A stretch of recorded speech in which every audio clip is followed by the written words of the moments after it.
Excellent. Financial மேனேஜ்மெண்ட்டில் முக்கியமாக நம்ம தெரிஞ்சிக்க வேண்டிய டேர்ம் என்ன அப்படின்னா லெட்ஜர் நேம் அப்படின்னு நம்ம சொல்லுவோம். இந்த லெட்ஜர் நேம் அப்படிங்கிறது எதுக்காக அப்படின்னா, நார்மலாக பார்த்தீங்கன்னா ஒவ்வொரு இண்டிவிஜுவலும் அவருடைய அக்கௌண்ட்ஸை ஏதோ ஒரு சின்ன நோட்லையாவது எழுதி வச்சுருப்பார், இல்லை மைண்டில் மேப் பண்ணி வச்சுருப்பார், நான் இந்த செலவுலாம் பண்ணேன் அப்படின்ட்டு. பட் என்னென்னா, ஒரு சிஸ்டமேட்டிக்கான ப்ரொசீஜரை நம்ம ஃபாலோ பண்ணல அப்படின்னா ஒன்று நோட்டு தொலைஞ்சு போயிடுவோம். ஒரு வருஷம் கழித்து நம்ம ஏதாவது ஒரு விஷயம் செலவு பண்ணது ஞாபகம் இருக்குமான்னு யோசிச்சு பாருங்கள். இந்த மாதிரி நமக்கு நிறைய ப்ராப்ளம்ஸ் வரும். எல்லாமே இப்போ ஒரு ஃபினான்ஷியல் அக்கௌண்டிங் தெரியாதவங்க எல்லாருமே என்ன பண்ணுவாங்க அப்படின்னா, எல்லாத்தையும் மைண்டில் வச்சுக்குவாங்க. எல்லாமே நான் தான் செலவு பண்ணுறேன், எனக்கு தெரியும், நான் தேவையில்லாத செலவு பண்ண மாட்டேன் அப்படின்னு சொல்லி அவங்க எல்லாத்தையும் மைண்டில் வச்சுக்க முயற்சி பண்ணுவாங்க. பட் என்ன அப்படின்னா, தேவையானப்போ சில விஷயங்களை நம்ம எவ்வளோ செலவு பண்ணோம், எங்கே போய் வாங்கணும், என்றைக்கு வாங்கணும், இந்த மாதிரி நிறைய விஷயங்களை பற்றி நமக்கு தெரியாமையே போகிறதுக்கு உண்டான வாய்ப்புகள் நிறைய இருக்குது.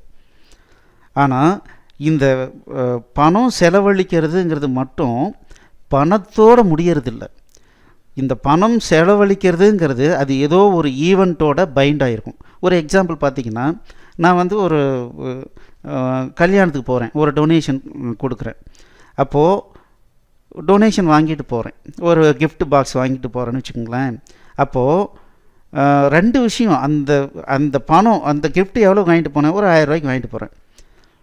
இந்த 1000 ரூபாய் இந்த தேதியில் நான் செலவு பண்ணேங்கிறது பணம் மட்டும் இல்லை, அது இந்த கல்யாணத்துக்கு போனேன், அங்கே இவங்களையெல்லாம் நான் பார்த்தேன் அப்படிங்கிற நிறைய விஷயங்கள் அதில் இருக்குது. அதனால் ஃபினான்ஷியல் மேனேஜ்மெண்ட் அப்படிங்கிறது என்ன பண்ணுதுன்னா, நமக்கு முதல்ல என்னத்துக்காக நம்ம செலவு பண்ணோன்றது மட்டும் இல்லை, அந்த ஈவெண்ட்டை ரீகால் பண்ணுறதுக்கும் ரொம்பவே உதவுது. அந்த மாதிரி உதவும் போது தான் நம்மளுடைய லைஃப்பில் நிறைய கரெக்ஷன் பண்ணிக்க முடியும். இது எப்படின்னா, ஆரம்ப காலத்தில் ஃப்ளைட்டை உருவாக்குனாங்க இல்லைங்களா, அப்போ பார்த்திங்கன்னா நிறைய ஆக்சிடெண்ட் ஆகும். சரி, ஆக்சிடெண்ட் ஆகிடுச்சு, வேறு ஃப்ளைட்டை நம்ம உற்பத்தி பண்ணி விடலாம் அப்படின்னு சொல்லிட்டு அவங்க க்ரியேட் பண்ணிக்கிட்டே இருக்கல. அதுக்கப்புறம் என்ன பண்ணாங்கன்னா, பிளாக் பாக்ஸ் அப்படின்னு சொல்லி ஒரு விஷயத்தை கண்டுபிடிச்சாங்க. ஒவ்வொரு ஃப்ளைட்லேயும் கருப்பு பெட்டின்னு ஒன்று வச்சுருவாங்க. ஸோ அதை ஓட்டுற விமானி என்னெல்லாம் பேசுகிறாரோ அது ரெக்கார்ட் ஆகிட்டே வரும்.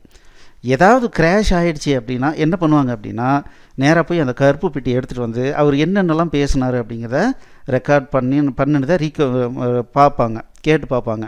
அப்போது உங்களுக்கு தெரிஞ்சிடும், ஓகே இந்த ப்ராப்ளம் வந்திருக்கு.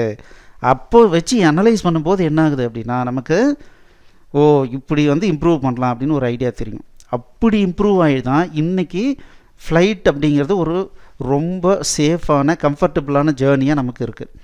அதே மாதிரி நம்மளுடைய லைஃப்பில் பார்த்திங்கன்னா, நம்ம செலவு பண்ணிக்கிட்டே இருக்கோம், நான் நல்லவன், நான் எதுவுமே தேவையில்லாத செலவு பண்ண மாட்டேன், எல்லாமே என் மைண்டில் இருக்குது, இப்படி நினச்சியே நம்ம ஓட்டுறதுக்கு பேர் தான் கேஷ் ஓரியன்டட் லைஃப்னு சொல்கிறோம். இப்படி யாரெல்லாம் பண்ணிகிட்ருக்காங்களோ அவங்க கண்டிப்பாக ஏதாவது ஒரு இடத்துல சின்ன சறுக்கல் ஏற்பட்டாலும் அவங்க மீளவே முடியாத ஒரு ஸ்டேஜுக்கு வராங்க. நம்ம குழந்தைங்கள்லேருந்து ஒவ்வொரு விஷயமாக கற்றுக்கிட்டே வரோம். அப்படி கற்றுக்கிட்டே வரும்போது தான் நமக்கு என்ன ஆகுது அப்படின்னா, ஒரு குறிப்பிட்ட ஸ்டேஜில் நம்ம வளர்ந்து நிற்கணும். வளர்ந்துனா இப்படி ஸ்திரமாக நிற்கணும். அப்படி ஸ்திரமாக நிற்கிறதுக்கு ஒவ்வொரு ஸ்டேஜ்லேயும் நம்மளுடைய எரரை கரெக்ட் பண்ணிக்கிட்டே வரணும். அதுக்கு உண்டான ப்ரொசீஜர் தான் என்ன பண்ணுது அப்படின்னா இந்த ஃபினான்ஷியல் அக்கௌண்டிங் சிஸ்டம் கொடுக்குது. இந்த ஃபினான்ஷியல் அக்கௌண்டிங் சிஸ்டம் அப்படிங்கிறது நம்ம மெயின் என்ன அப்படின்னா, நம்மளுடைய தேவைக்காக நம்ம என்ன பண்ணுறோம், நம்ம செலவு பண்ணதெல்லாம் ரெக்கார்ட் பண்ணிக்கிட்டே வரப்போகிறோம். அப்போது இந்த அப்படிங்கிறதே ஃபினான்ஷியல் அக்கௌண்டிங் சிஸ்டம் அப்படிங்கிற சிஸ்டத்துக்கு வரும்போது அந்த வார்த்தையை தனியாக தூக்கிடணும். நான் தான் செலவு பண்ணேன், நான் தான் வாங்கினேன், நான் தான் பண்ணேன் அப்படின்னு இல்லாமல் நம்ம தனியாக வந்துடுறோம். இந்த நான் அப்படிங்கிற வார்த்தைக்கு பல பேர் கொடுக்குறோம். பல பேர் கொடுத்து நான் என்ன பண்ணுறேன், என்னுடைய டிரான்சாக்ஷன்ஸை ரெக்கார்ட் பண்ணுறேன். அந்த மாதிரி பல பேர் கொடுக்கறது தான் அந்த ஒவ்வொரு பேரையும் என்ன சொல்கிறோம் அப்படின்னா லெட்ஜர் நேம் அப்படின்னு சொல்கிறோம். ஸோ இப்போ பார்த்தீங்கன்னா ஃபினான்ஷியல் மேனேஜ்மெண்ட் சிஸ்டம், நான் ஒரு அக்கௌண்ட்ஸை மேனேஜ் பண்ண போகிறேன் அப்படின்னா நான் அதிலேருந்து தனிச்சு இருக்கேன், என்னை கொண்டு போய் உள்ளே பைண்ட் பண்ணிக்கல. நான் கேஷ் ஓரியன்ட் லைஃப் வாழ்ந்தேன் அப்படின்னா நான் என்னை போய் இதோட பைண்ட் பண்ணிக்குவேன், நான் தான் வாங்குகிறேன், நான் தான் பண்ணுறேன்னு. ஆனால் இந்த ஃபினான்ஷியல் மேனேஜ்மெண்ட் சிஸ்டம் என்ன பண்ணுது அப்படின்னா நம்மளை வெளியே கொண்டு வருது. நீ உன்னுடைய தேவைக்காக மெயின்டைன் பண்ணுற, அப்போது உனக்கு நிறைய பேர் கொடு, நிறைய பேர் கொடுத்து அதன் மூலமாக ரெக்கார்ட் பண்ணு. அப்போது எங்கே பிரச்சனை அப்படிங்கிறத பின்னால் ஒரு நாள் கரெக்டாக பின் பாயிண்ட் பண்ணிக்க முடியும் அப்படின்றது தான் இந்த ஃபினான்ஷியல் மேனேஜ்மெண்ட் சிஸ்டம். சரி, இப்போ சில சாம்பிள் நேம்ஸ். அப்போது நான் இப்போ ஒவ்வொருத்தரும் இண்டிவிஜுவலாக நான் பண்ணேன்னு இல்லாமல் தனித்தனி பேராக கொடுக்கணும் அப்படின்னு பார்க்குறோம். அதுதான் லெட்ஜர் நேம்னு பார்க்குறோம். அந்த மாதிரி சில பெயர்களை நான் உங்களுக்கு காமிச்சேன்னா அட இதுதானா அப்படின்னு உங்களுக்கு தோணும். சரி, என்ன அப்படின்றத பார்க்கலாம். ஓகே, ஃபஸ்ட்டு நான் சேலரி வாங்கினேன் அப்படின்னா அதுக்கு பேர் என்ன கொடுக்குறோம் அப்படின்னா சேலரி அப்படின்னு நம்ம கொடுக்குறோம். நம்ம என்ன சொல்கிறோம், சேலரி அப்படின்னு கொடுக்குறோம். இங்கே என்னுடைய பேரை போடுறதுக்கு பதிலாக சேலரிங்கிற பேரை நான் சப்ஸ்டிடியூட் பண்ணுறேன். ஓகே, அடுத்தது பார்த்திங்கன்னா நான் டெய்லி வந்து ஆஃபீஸ்லேருந்து வந்தோன்னே ஒரு 4-5 பேருக்கு டியூஷன் எடுக்கிறேன். அதன் மூலமாக எனக்கு வந்து கொஞ்சம் பணம் வருது. அப்போ நான் அது என்னன்னு சொல்கிறேன்னா டியூஷன் ஃபீஸ் அப்படின்னு சொல்கிறேன். நான் வந்து ஒரு கடை வந்து கட்டி வாடகைக்கு விட்டுருக்கேன், அதிலேருந்து மாதம் எனக்கு வாடகை வருது அப்படின்னா நான் அப்படின்னு அதை சொல்லாமல் அதுக்கு பேர் என்ன சொல்ல போகிறோம், ரெண்ட் ரிசீவ்டு அப்படின்னு சொல்லி போகிறோம். அதே மாதிரி என்கிட்ட இருக்கிற கேஷை நான் அதுக்கு தனி பேர் கொடுக்குறேன், கேஷ், அவ்வளோதான். நான் தான் செலவுலாம் பண்ண போகிறதுலாம் தனி. பட் நான் ரெக்கார்டிங் பர்பஸ்க்கு நான் என்னென்னு போட போகிறேன், நான் செலவு பண்ணேன்னு எழுதுறதுக்கு பதிலாக என்னென்னு போட போகிறேன், கேஷ் செலவு பண்ணியிருக்கேன் அப்படின்னு சொல்ல போகிறேன்.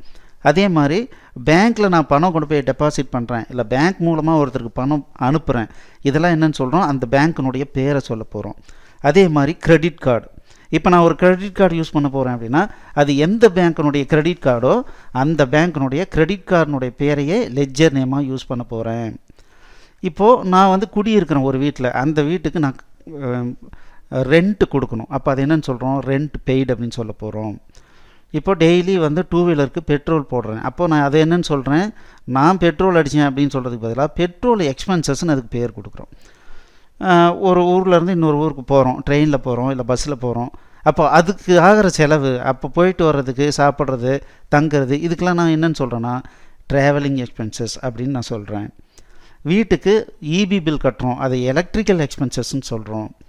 ரிப்பேர் அண்ட் மெயின்டெனன்ஸ், கண்டிப்பாக ஒரு 2 வீலர் இருக்குது, இல்லை வீடு இருக்குது, பொருள்கள் இருக்குது, இருந்தாவே கண்டிப்பாக ரிப்பேர் இருக்கும், இல்லை ரெகுலராக ஏதாவது மெயின்டெனன்ஸ் பண்ண வேண்டியிருக்கும். அப்போ அதுக்கு என்ன பேர் கொடுக்குறேன், ரிப்பேர் அண்ட் மெயின்டெனன்ஸ்னு பேர் கொடுக்குறேன்.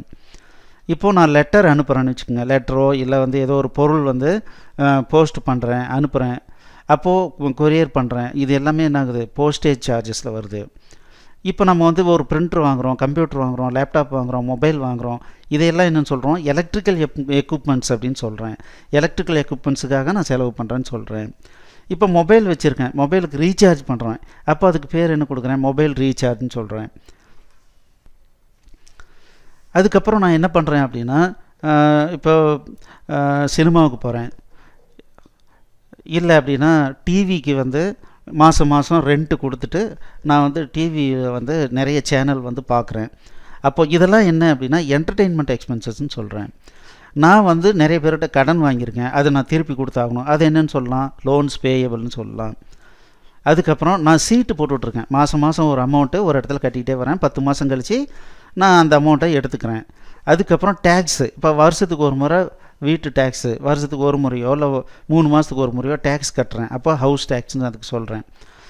வாட்டர் டேக்ஸ் இருக்குது, இன்கம் டேக்ஸ், வருஷத்துக்கு ஒரு முறை டேக்ஸ் கட்டுறேன், income tax. Furniture and fixtures, நான் சேரு, டேபிளு, இந்த மாதிரி ஐட்டம்ஸ்லாம் வாங்கும்போது அதை என்னன்னு சொல்கிறேன், ஃபர்னிச்சர் அண்ட் ஃபிக்சர்ஸ்ன்னு சொல்கிறேன். அதுக்கப்புறம் ஒரு கல்யாணத்துக்கு போகிறேன், இல்லை யாரோ ஒருத்தர் வந்து டொனேஷன் கேட்குறாங்க, அப்போ கிஃப்ட்ஸ் அண்ட் டொனேஷன் சொல்கிறேன். இது இல்லாமல் மற்றது எல்லாத்தையும் மிஸ்சலேனியஸ் எக்ஸ்பென்சஸ் அப்படின்னு நான் சொல்கிறேன். இப்போது நான் தான் எல்லாத்தையும் பண்ணுறேன், ஆனால் எனக்கே டிஃப்ரெண்ட் நேமை நான் கொடுத்து நான் ரெக்கார்ட் பண்ண போகிறேன். இதெல்லாம் எதுக்காக அப்படின்னா எந்த இடத்துல நான் மிஸ்டேக் பண்ணுறேன்.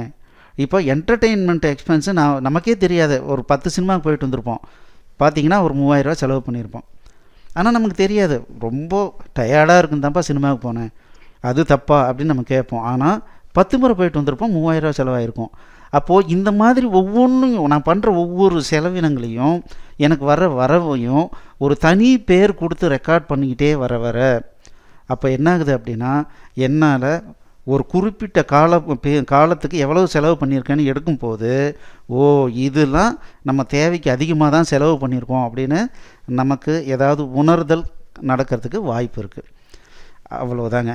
இதுதான் லெட்ஜர் நேம். இப்போது இவ்வளோ நேரம் நீங்கள் கற்றுக்கிட்டது என்ன அப்படின்னா, லெட்ஜர் நேம் அப்படிங்கிற ஒரு டேர்மை கற்றுக்கிட்டீங்க.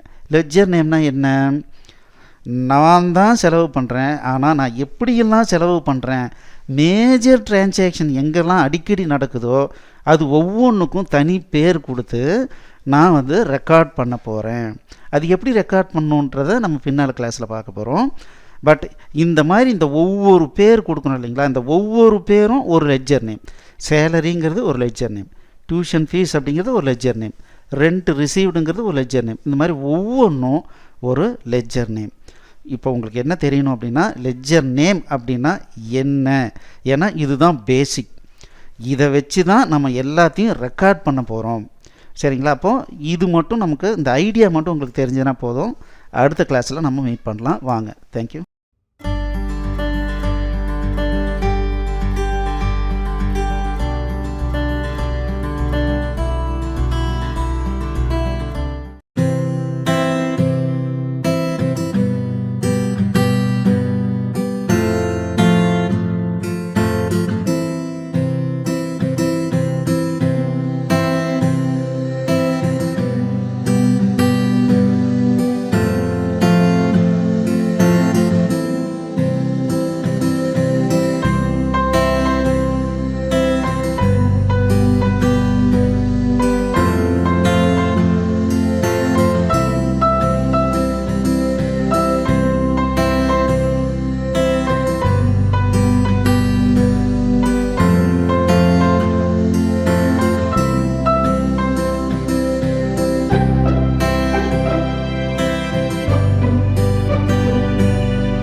எக்ஸலண்ட். இந்த வீடியோ உங்களுக்கு பிடிச்சிருந்தால் லைக் பண்ணுங்கள், எங்கள் சேனலுக்கு சப்ஸ்கிரைப் பண்ணுங்கள், இந்த வீடியோவை ஷேர் பண்ணுங்கள், குறிப்பாக உங்களுடைய கமெண்ட்ஸ் எழுதுங்க. மேலும் எங்களுடைய அனைத்து கோர்ஸ் என்னென்ன வச்சுருக்கோன்றதை பார்க்குறதுக்கு கீழே இருக்கிற டிஸ்கிரிப்ஷனை கண்டிப்பாக படிங்க. தேங்க்யூ.